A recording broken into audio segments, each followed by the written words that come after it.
Hello, it's news for Scotland for a week ending the 19th of January 2024. I'm Hugh Stewart, and I'll begin this week's podcast with our Scotland's Quick News Bulletin. Thanks for finding us. And our first story this week, legal costs for the Scottish Government's appeal to Scotland's Court of Session. The Gender Recognition Act was passed by the Scottish Parliament in December 2022 with the backing of most MPs for the Labour Party, the Greens, the Lib Dems and the SNP. But the Act never became law on the grounds that some of its provisions would clash with UK law, for example the Equality Act of 2010.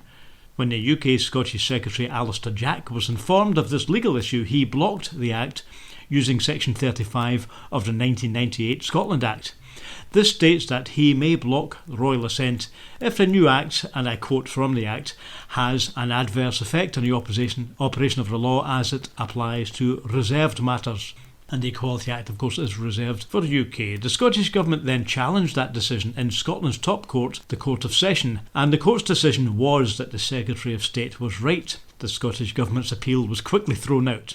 Holyrood magazine reports this week that the Scottish Government spent about £230,000 on the failed appeal, while the UK Government's legal costs would be around £150,000. Alistair Jack revealed this week that he intends to bill the Scottish Government for those costs. Next report on homelessness in Scotland. It could get worse.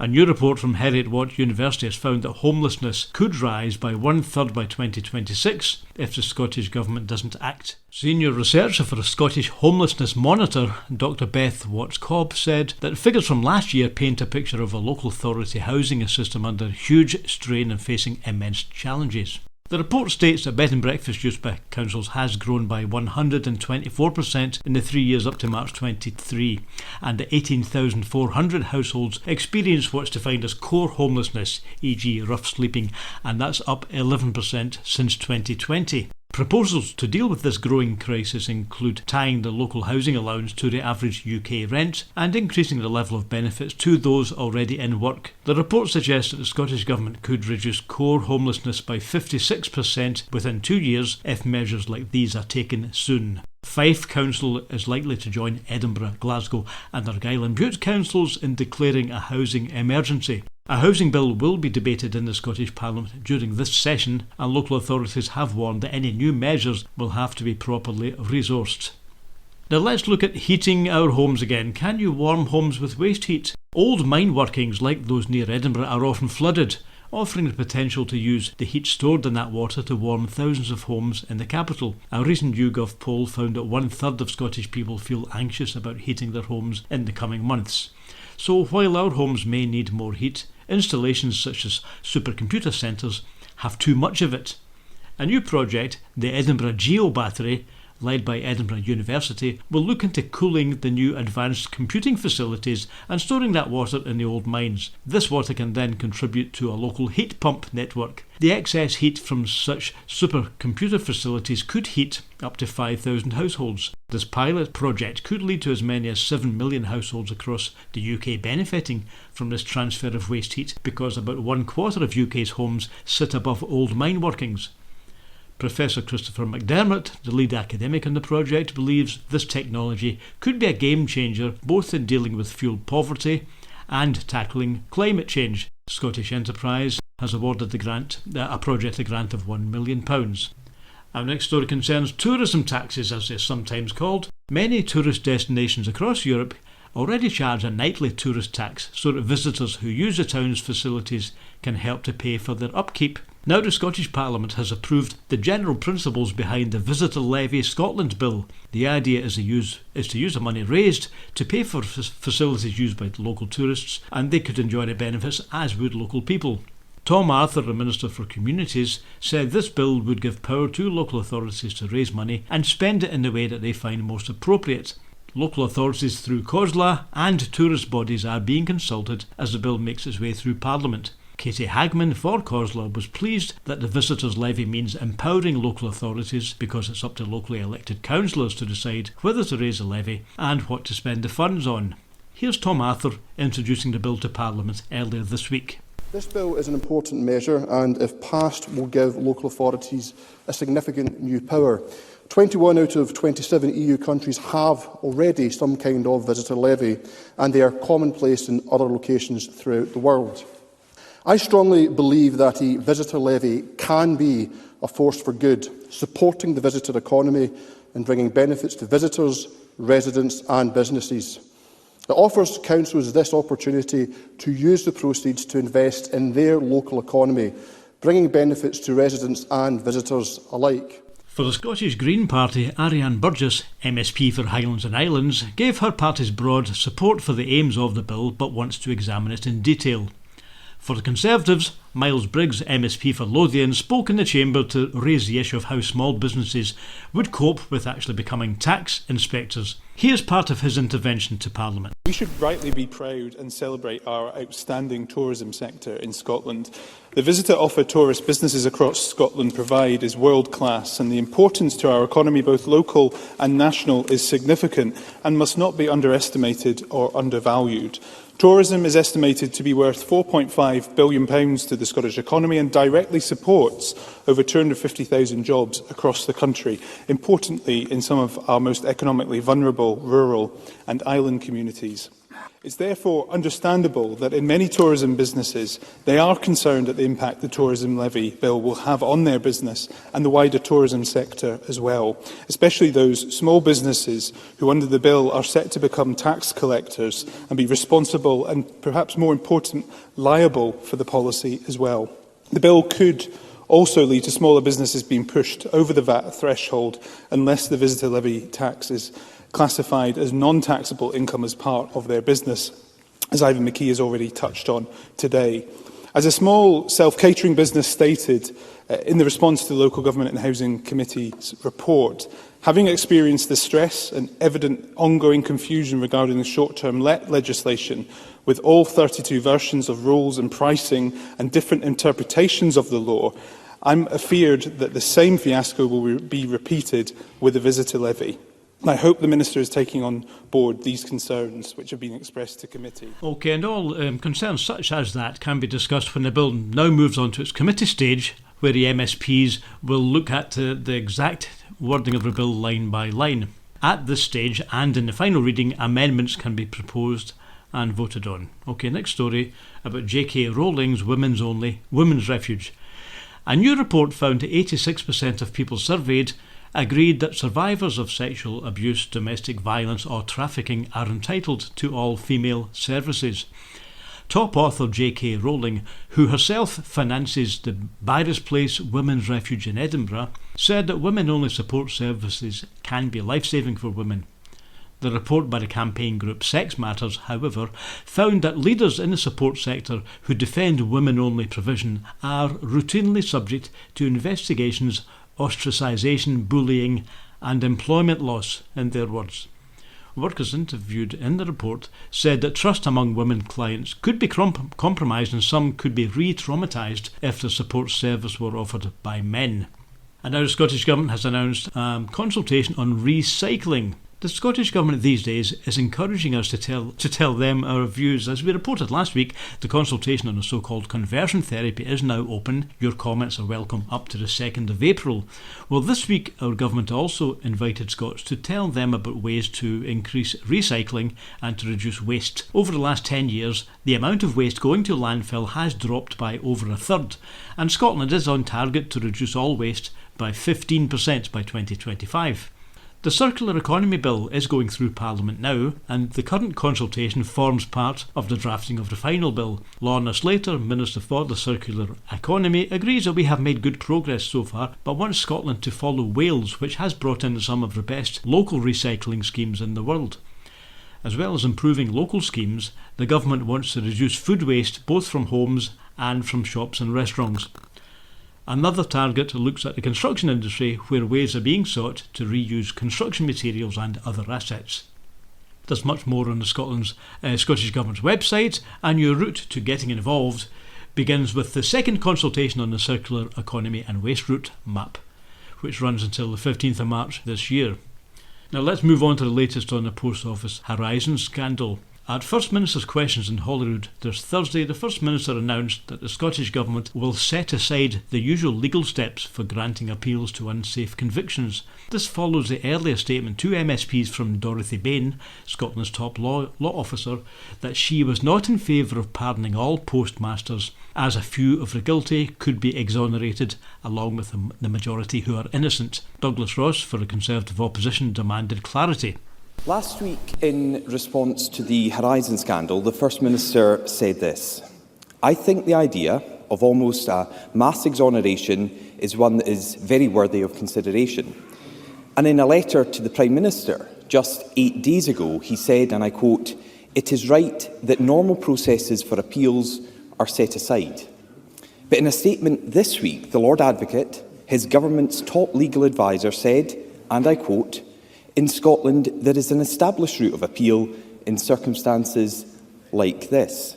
So Humza Yousaf has said that there should be a blanket exoneration, but the Lord Advocate believes that the current process for appeals shouldn't change, with each case being considered individually. So can the First Minister tell not just Parliament, but crucially all the victims of this scandal, what the position of his government actually is? Douglas Ross is right. I wrote to the Prime Minister. I should say I've received a response back from the Prime Minister. The response is a positive one, that he is willing to work on a UK-wide basis. I should say happy to release that response, though I think we're waiting for Number 10 to confirm that they're also happy for us to do so. But that detail in that response does say that the UK Government are willing to work with the Scottish Government in order to look at a UK-wide basis for mass exoneration for those who have been wrongfully convicted. I listened very carefully to what Lord Advocate had to say, both in her statement and indeed in response to questions. She was making the point, of course, that there is a current appeals process through the Scottish Criminal Case Review Commission as well, in order to investigate mass miscarriages of justice. But let me just be clear, so Douglas Ross has no misunderstanding. We support the UK Government looking at legislation for mass exoneration of those who are wrongfully convicted, and we've written to the UK Government, got a positive response back, and we hope that the legislation can apply on a UK-wide basis. OK, so it looks like public anger about injustice by the Post Office will speed up the delivery of justice to the postmasters. However, does this mean that governments are going to be routinely overruling the courts? This has already happened in Westminster, of course, over the Rwanda bill. What do you think? If a guilty verdict has been handed down by Scotland's judges, should it be the courts which hear the appeal in the proper legal way? We at News for Scotland would like to hear your views. You can comment on our Facebook page or leave a comment underneath the YouTube edition if you're picking us up on that channel. You can also follow us on Twitter, X, or email info@newsforscotland.org. And finally, in our news section, back to Humza Yousaf. What about you? Are you a nationalist?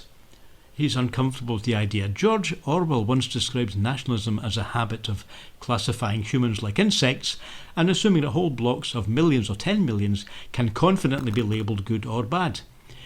He distinguished nationalism, by which he means my country is best and I'll defend it to the death, with patriotism. For Orwell, that means pride in where you come from, but without the dangerous attitude that all other nations or cultures are inferior. For Orwell, a patriot has no desire to impose his or her attitudes or way of life on anybody else. Humza Yousaf this week told Nick Robinson on his BBC podcast that he wasn't comfortable with having national in his party's name. Although he doesn't think that the SNP has any far-right inclination, he is worried that the term could be misinterpreted. The First Minister went on, "We are a civic national party. We're a party that believes it doesn't really matter where you came from. What's important is where we're going together." He also affirmed that the SNP is firmly to the left of politics. Maybe Nick Robertson himself summed it up best when he described the Scottish attitude in terms of pride in identity and country, but belief in self-government and not being ruled from outside. OK, that's my quick news roundup for this week. I'm Hugh Stewart and I'll be back next week with the latest in news for Scotland. Going to hand over now to the rest of the News for Scotland team. So thanks for listening. I'll see you later.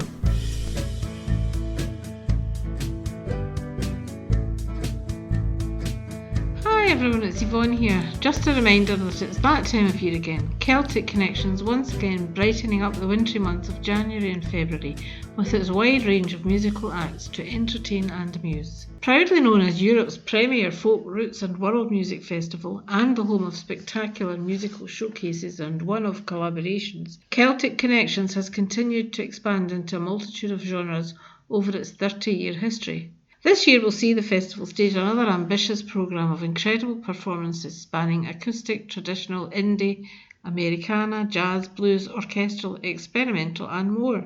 Glasgow's status as a UNESCO City of Music will be well and truly on display, as more than 300 events bring 25 venues across the city to life, welcoming a host of unmissable music across 18 days. Much loved venues such as the Royal Concert Hall, the Barrowland, the Pavilion Theatre and the Barney Hall will be providing audiences with a warm Glaswegian welcome, and organisers are encouraging anyone who has never attended what is the biggest winter festival of its kind to come and experience its magic for themselves. Acts are coming from across the globe, the Americas, Asia, Europe, Africa and of course Scotland, Ireland, Wales and England. It's an ideal opportunity to acquaint ourselves with a wide variety of musical genres, great for getting you out of the house on a cold winter's day. Wrap up warm and try something different. Celtic Connections runs from the 18th January to 4th February and it's well worth a visit. Check out the website celticconnections.com to find out all the options available to you. Hi, Joe Murray here to finish off with some world news now and a look at what is happening in the Middle East. With the USA beginning to feel politically and economically isolated in the world over its support for Israel's slaughter, and there can be no other word for it, of Palestinians, talks have taken place in Saudi Arabia to work out a plan for recognising the State of Israel and for the creation of a Palestinian state. However, there appears to have been no request for Israel to hold a meaningful and permanent ceasefire. So at the moment, the killing continues. Last week, Republican Senator Lindsey Graham, along with American lawmakers and diplomats, met with Crown Prince Mohammed bin Salman in the Saudi Arabian oasis town of Al Ula to try and hammer out a framework that would end the conflict, stabilising the Middle East and preparing the way to create some form of self-governance in Gaza. Mohammed bin Salman insists that any deal must lead to a Palestinian state. The idea of an American-backed deal that normalises relations between Israel and Saudi Arabia could be a major win and might be enough to encourage Israel to end hostilities. However, Benjamin Netanyahu has publicly dismissed any idea of a Palestinian state.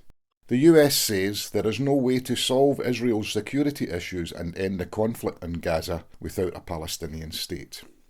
On Monday, Iran launched 2 missile strikes into neighbouring territories, ISIS targets in Syria and the Kurdish region in Iraq.